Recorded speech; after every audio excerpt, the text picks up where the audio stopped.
I mean, it's hard as a family member to not say, and I know you literally went to the White House and said, you need to talk about my brother and these things need to be raised.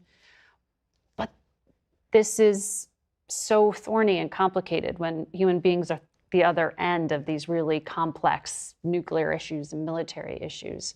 For the American people, what do you want them to know, Neda, about both the Americans who were held and the Iranians and the Iranian Americans who are back in Tehran right now?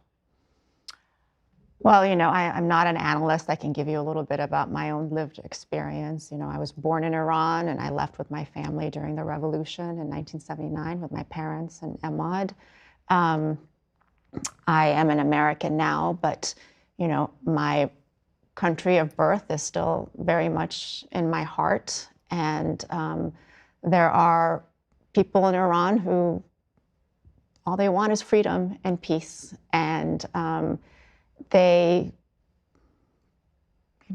it's tough because here I am trying to advocate for our Americans there, but I want freedom for everyone. And I want the people of Iran to find liberation just as much. I do want to say that, sort of to Roger's point, what happens with our American hostages, whether they're in Iran or in Venezuela, is that they always become a hostage to other bigger, broader political issues.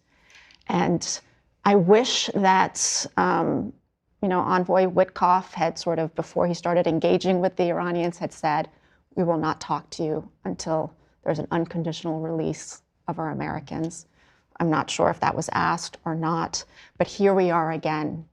These Americans who are innocent are again tied to this issue that's, out of their control.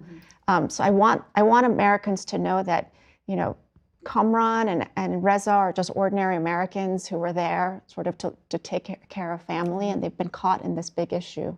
And we need to convince our government to separate them from what's going on and find a creative solution, like we did to get Emad and Siamak home. Find a creative solution to bring them home.